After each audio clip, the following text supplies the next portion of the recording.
بسم اللہ الرحمن الرحیم۔ نفسیاتی امراض کے حوالے سے چند سوالات اور ان کے جوابات۔ اگرچہ کئی صورتوں میں نفسیاتی بیماریوں میں مبتلا مریض بغیر کسی مسئلے کے روزہ رکھنے کے قابل ہوتے ہیں، تاہم دوائیوں کی مقدار اور دوائی لینے کے اوقات کا خیال رکھنا اور اگر ضرورت پڑے تو اثر نو متعین کرنا ضروری ہے۔ یہ بات ذہن میں رہے کہ کچھ مریض اپنی بیماری یا علاج کی ضروریات کی وجہ سے روزہ رکھنے پر قادر نہیں ہوں گے، تاہم جہاں تک ممکن ہو روزہ رکھنے کی حوصلہ افزائی کریں، کیونکہ روزہ انہیں اپنی خودی، اپنی روزمرہ معمولات پر دسترس، روحانی صحت اور اپنے دینی فرائض کی ادائیگی کے قابل ہونے کی وجہ سے ایک عظیم مسلم امہ کا حصہ ہونے کا احساس دلائے گا، جو ان کی نفسیاتی صحت کے لیے بھی بہت فائدہ مند ثابت ہوگا۔ اس حوالے سے چند عام سوالات اور ان کے جوابات۔ سوال نمبر 1، خواب آور دوائیاں استعمال کرنے والے مریض اگر مستقلاً سحری میں نہ اٹھ سکیں تو ان کے لیے کیا حکم ہے؟ جواب: روزے کے لیے سحری کے وقت کچھ کھانا پینا مسنون ہے، لازم نہیں۔ رسول اللہ صلی اللہ علیہ وسلم کا ارشاد ہے کہ سحری کیا کرو، بے شک سحری میں برکت ہے۔ اگر کوئی شخص کسی وجہ سے سحری کیے بغیر رمضان کا روزہ رکھ لے اور رات سے روزہ رکھنے کی نیت کی ہو یا پھر نصف النہار سے پہلے نیت کر لے تو اس کا روزہ درست شمار ہوگا۔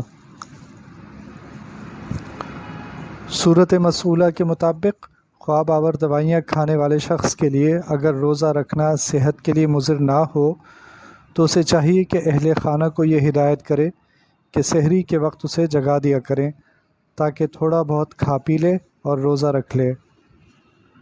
اگر کوئی جگانے والا نہیں یا بالکل اس کا جاگنا ممکن ہی نہیں تو اگر کھائے پیے بغیر روزہ رکھ سکتا ہے، مثلاً رمضان سردی کے موسم میں ہے اور دن چھوٹے ہیں تو روزہ رکھ لے، اور اگر ممکن نہیں تو ابھی روزہ نہ رکھے اور بعد میں قضا رکھ لے۔ سوال نمبر 2، اگر دواؤں کے حسب ہدایت استعمال کے باوجود طبیعت بگڑ جائے تو کیا روزہ توڑا جا سکتا ہے؟ اگر ہاں تو بعد میں اس کی قضا کی کیا صورت ہوگی؟ سوال نمبر 3، دواؤں کے مضر اثرات کی وجہ سے طبیعت بگڑ جائے تو کیا روزہ توڑا جا سکتا ہے؟ اگر ہاں تو بعد میں قضا کی کیا صورت ہوگی؟ دونوں سوالوں کا جواب۔ شریعت مطہرہ کی روح سے مرض ان اعذار میں سے ہے جن کی وجہ سے روزہ دار کو روزہ کھولنے کی اجازت ہوتی ہے، بشرطے کہ اس حد تک ہو کہ اس کی وجہ سے جان جانے یا کوئی عضو تلف ہونے یا مرض کے بڑھ جانے یا لمبا ہو جانے کا خود غالب گمان ہو جائے یا ماہر و تجربہ کار مسلمان طبیب اس کی خبر دے دے، اور عذر کی وجہ سے توڑے گئے روزے کی صرف قضا لازم ہے، کفارہ نہیں۔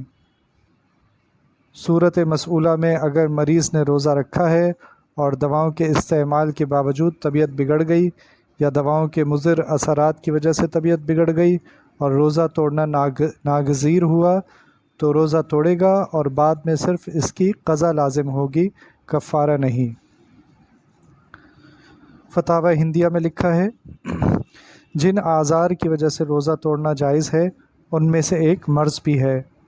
مریض کو جب جان جانے کا خوف ہو یا عضو ضائع ہونے کا اندیشہ ہو تو تمام فقہا کا اتفاق ہے کہ وہ روزہ توڑے گا، اور اگر مرض کے بڑھ جانے یا لمبا ہو جانے کا خطرہ ہو تو ہمارے ہاں اس صورت میں بھی روزہ توڑے گا، اور جب روزہ توڑے تو اس پر صرف قضا لازم ہوگی۔ اسی طرح محیط میں ہے، پھر اس کا اندازہ مریض کے اجتہاد سے لگایا جائے گا۔ اجتہاد سے مراد صرف وہم نہیں بلکہ کسی علامت، تجربے یا مسلمان دیندار طبیب کی خبر دینے سے غالب گمان ہو جائے تو یہ اجتہاد ہے۔ اسی طرح فتح القدیر میں بھی ہے۔ سوال نمبر 4، وہم کی بیماری یعنی